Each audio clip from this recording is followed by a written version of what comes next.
Stock market studies में फिर से एक बार आपको बहुत बहुत स्वागत है। तो आज मैं फिर से आपके सामने कुछ इंपॉर्टेंट कंपनी का अपडेट शेयर करने वाला हूँ। तो इस वीडियो को पूरा लास्ट तक देखना और अभी तक अपने चैनल को सब्सक्राइब नहीं किया तो जरूर कर लेना। तो चलो देख लेते हैं कौन सा कंपनी है। फर्स्ट जो कंपनी उसका नाम है पॉलीकैब इंडिया लिमिटेड। तो बेसिकली पॉलीकैब इंडिया लिमिटेड के ऊपर मैं बहुत सारे वीडियोस आपके साथ शेयर किया हूँ और पॉलीकैब इंडिया लिमिटेड मेरे एक मेरे सबसे एक पसंदीदा कंपनी है, क्योंकि इस कंपनी की वैल्यूएशन आपको ज़्यादा तो दिखेगा मगर कंपनी की इंडस्ट्रीज पी के हिसाब से वैल्यूएशन थोड़ा सा ज़्यादा है। कितना ज़्यादा है, मैं एक बार आपको खुद के पी रेशियो के वैल्यूएशन दिखा दूँ। तो कंपनी के खुद के पी रेशियो है अराउंड, देखा जाए तो 60 के आसपास है, 57 के आसपास है। और इंडस्ट्रीज सॉरी कंपनी के खुद के 5 साल के पी रेशियो एवरेज के कितना है, 37 के आसपास है। मतलब वैल्यूएशन थोड़ा सा हाई है। फिर भी देखिए एक नोटिस करने की चीज़ों को, कोविड के टाइम में जब करेक्शन हुआ था उसके बाद एक जाम दिखाया, फिर से करेक्शन होने के बाद फिर से एक जाम दिखाया और फिर से करेक्शन होने के बाद फिर से जाम दिखाया। अभी यहाँ पे फिर से होल्ड करने का कोशिश कर रहा है, मतलब बार बार वो एक जगह से होल्ड करके ऊपर जा रहा है।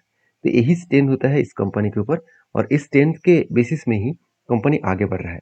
जैसे कंपनी के अगर मैं कैपेक्स के बारे में बात करूँ तो कंपनी के टोटल कैपेक्स इस बार देखने को मिलेगा, जो पिछले सालों में कैपेक्स था अराउंड अराउंड 458 करोड़ के आसपास, वो इस बार बढ़ के हो चुके हैं 857 करोड़ के आसपास। तो इस बार में हाईएस्ट कंपनी कैपेक्स को इंक्रीज किया और कंपनी ये भी बता रहा है कि कंपनी ऑलमोस्ट डेट फ्री हो चुके हैं। कंपनी के पास कोई भी कर्जा नहीं है। अगर मोटा मोटी बात करूँ तो कंपनी की 160 करोड़ के आसपास कर्जा है और कंपनी का मार्केट कैप कितना है, अराउंड 1 लाख करोड़ के आसपास। तो एक बात को सोचिए, अगर आपके पास 1 लाख रुपया है, उनमें से आपको किसी को 160 रुपीज देना होगा, तो क्या आप दे नहीं पाएंगे? आसानी से दे पाएंगे ना। तो यही डेटा यही चीज़ यहाँ पे देखने को मिला है। तो कहने का मतलब है कि जो सिचुएशन बना है उसी बेसिस में कंपनी आगे बढ़ने का पोटेंशियल यहाँ पे देखने को मिल सकता है। और पॉलीकैब का जो डिमांड है, पॉलीकैब का जो डिमांड है वो लगातार बढ़ते चले जा रहे हैं। और पिछले दिनों में एक वीडियो भी आपको साथ शेयर किया था कि पॉलीकैब अलग अलग कंपनी के साथ टाई अप भी कर रहा है, जो कंपनीज को और भी ज़्यादा बूस्ट करने के लिए काफ़ी रहेगा, क्योंकि नया नया प्रोजेक्ट के ऊपर एंटर हो रहा है।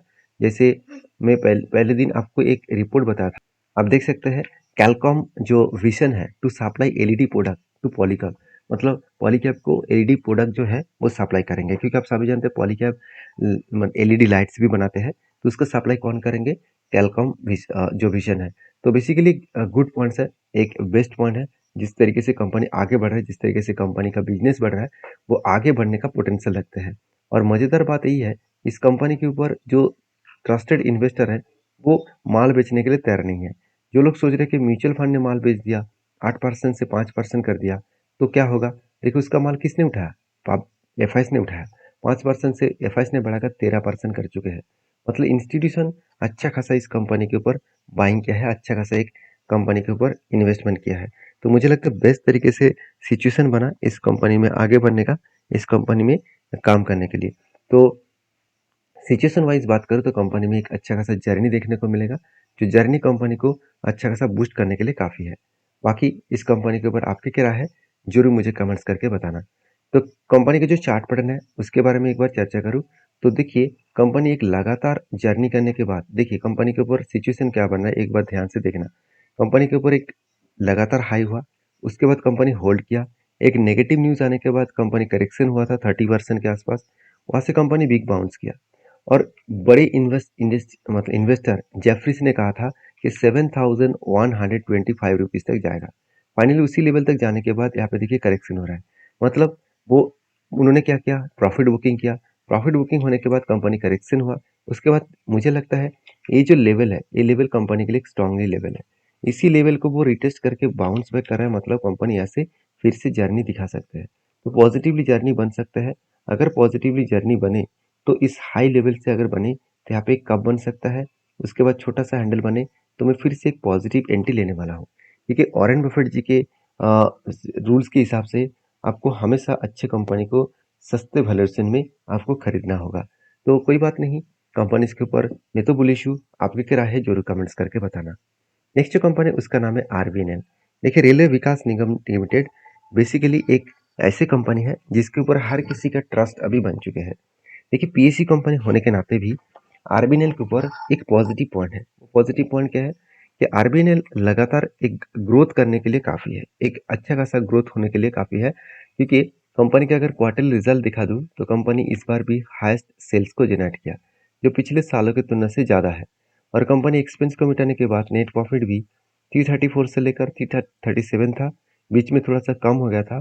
इस बार वो हाईएस्ट प्रॉफिट जनरेट किया 433 करोड़ के आसपास। और कंपनी की जो नेट प्रॉफिट है वो परसेंटेज वाइज अभी देख सकते हैं, टिल टू मंथ मतलब लास्ट 12 मंथ में कंपनी के 7% का सेल्स ग्रोथ हुआ और प्रॉफिट ग्रोथ 15% हुआ।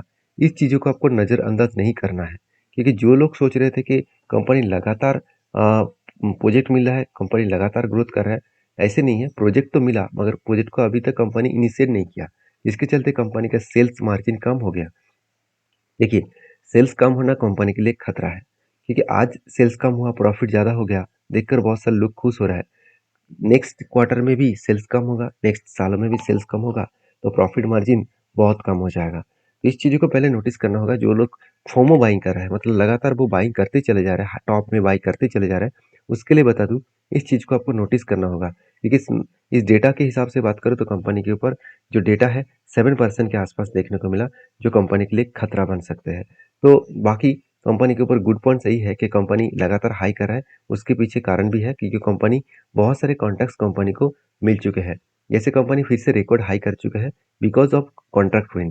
तो कंपनी फिर से एक नया कॉन्ट्रैक्ट कंपनी को मिल चुका है और यही कारण की वजह से कंपनी आगे बढ़ रहा है। जैसे आप देख सकते rail infrastructure develop on the an order worth rupees 1.38 billion rupees का, मतलब 16.5 मिलियन का टोटल डॉलर का ऑर्डर कंपनी को मिला है। तो हम सेंट्रल रेलवे, तो सेंट्रल रेलवे से इतना बड़ा प्रोजेक्ट मिला। देखिए प्रोजेक्ट तो मिल रहा है, वो प्रोजेक्ट इनिशिएट होने में टाइम लगेगा, क्योंकि देखिए मान के चलिए आपको एक 5,000 मान के चलिए 5 लाख का ऑर्डर मिला। आपका छोटा एक दुकान है, 5 लाख का ऑर्डर मिला, तो ऑर्डर मिलने से क्या आपका सेल्स बढ़ जाएगा, क्या आपका प्रॉफिट बढ़ जाएगा? बिल्कुल नहीं ना। जब तक आप उस ऑर्डर को इनिशिएट नहीं करेंगे, जब तक वो प्रोडक्ट को डिलीवरी नहीं करेंगे, जब तक आपके हाथ में कस्टमर से पैसा नहीं आएगा, तब तक आपको प्रॉफिट नहीं दिखेगा। तो चीज़ों को पहले समझिए, ऑर्डर मिलना ही काफ़ी नहीं होता, उसको टाइम टू टाइम इनिशिएट करके उसको कस्टमर को डिलीवरी करना पड़ेगा, तभी कस्टमर आपको टाइम टू टाइम पेमेंट भी करेंगे। तो बेसिकली इस कंपनी के ऊपर फोकस रखिएगा। ऐसे नहीं कि कंपनी बेकार है, कंपनी का परफॉर्मेंस अच्छा है। अभी कंपनी लगातार हाई करते चले जा रहे हैं।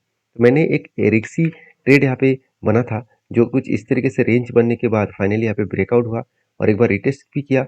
उसके बाद देखिए कंपनी लगातार हाई करते चले जा रहे हैं। जो ट्रेड का परसेंटेज है 100% का टारगेट यहाँ पे लेके चला हूँ। अराउंड जहाँ से एंट्री बना वहाँ से 100% का टारगेट है और स्टॉप लॉस 30% के आसपास है। तो हमेशा 1:3 रेशियो का टारगेट मेरा होता है। तो बेसिकली मुझे लगता है कि टारगेट अचीव करने का दम रखते हैं, तो इजीली टारगेट अचीव कर पाएंगे। शायद 1-2 दिन में टारगेट अचीव कर सकता है, इसका कोई भी गारंटी नहीं है, क्योंकि मार्केट है, मार्केट में यहाँ से भी फॉल देखने को मिल जाएगा अगर कोई भी नेगेटिव सेंटीमेंट क्रिएट हुआ। और बजट भी है, तो बजट के हिसाब से मार्केट में एक वोलेटिलिटी तो होगा ही।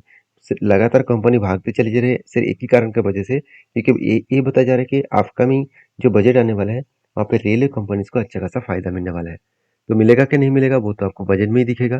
तो अगर बजट अच्छा हुआ तो रेलवे स्टॉक और भी भागेगा, और अगर बजट बेकार है हुआ तो रेलवे स्टॉक में एक बिग फॉल देखने को मिलेगा।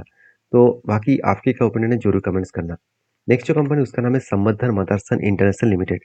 तो बेसिकली संवर्धन मदरसन इंटरनेशनल लिमिटेड इंडिया के नंबर 1 ऑटो इंसुलेरिस कंपनी है। और बेसिकली इस कंपनी के ऊपर सबसे जो मुझे बेस्ट पॉइंट लगा वो है कंपनी का ग्रोथ। देखिए कंपनी का ग्रोथ धीरे धीरे करके आगे बढ़ रहा है। एक टाइम कंपनी का बहुत ज़्यादा कर्जा था, आज कर्जे को कंपनी कम किया, इसलिए कंपनी का नेट प्रॉफिट मार्जिन भी बढ़ चुके हैं। अगर कंपनी के पी रेशियो के बारे में बात करूँ तो एक टाइम पी रेशियो चला गया था अराउंड 128 के आसपास, और आज पी रेशियो कहाँ पे है, 46 के आसपास। ओवरऑल कंपनी का पी रेशियो 5 साल के एवरेज 43 के आसपास है। मतलब कंपनी की पी रेशियो ठीक ठाक है, ठीक ठाक से कंपनी पी रेशियो को लेकर काम कर रहा है। बाकी इस कंपनी के जो क्वार्टर रिजल्ट है वो अगर बात करूँ तो कंपनी बेस्ट तरीके से रिजल्ट इस बार पब्लिश किया, आज तक की सबसे हाईएस्ट रिजल्ट पब्लिश किया। जो परसेंटेज वाइज बात करूँ तो कंपनी का सेल्स का आंकड़ा पॉजिटिव है पिछले सालों की तुलना से। लास्ट 3 ईयर से कंपनी करंट ईयर में अच्छा खासा सेल्स बढ़ा है। और प्रॉफिट का तो बात ही नहीं करूंगा, क्योंकि और ऑलमोस्ट डबल से भी ज़्यादा कंपनी का नेट प्रॉफिट ग्रोथ हुआ है। जो नेट प्रॉफिट का ग्रोथ है वो बहुत स्ट्रांग ग्रोथ हुआ है, और उसी बेसिस में कंपनी एक साल में 100% का रिटर्न दिया, मतलब पैसा यहाँ पे दुगना कर दिया। और इसी बेसिस में मैं कंपनी के ऊपर पॉजिटिवली सोचता हूँ। और बाकी कंपनी का जो कैपेक्स है, अगर उसके बारे में बात करूँ तो क्या सही में कंपनी कैपेक्स को बढ़ाया है? देखिए कंपनी के जो कैपेक्स इस बार बढ़े हैं, वो सारे हद पार कर चुके हैं। 40,000 करोड़ का टोटल कैपेक्स यहाँ पे देखने को मिल रहा है।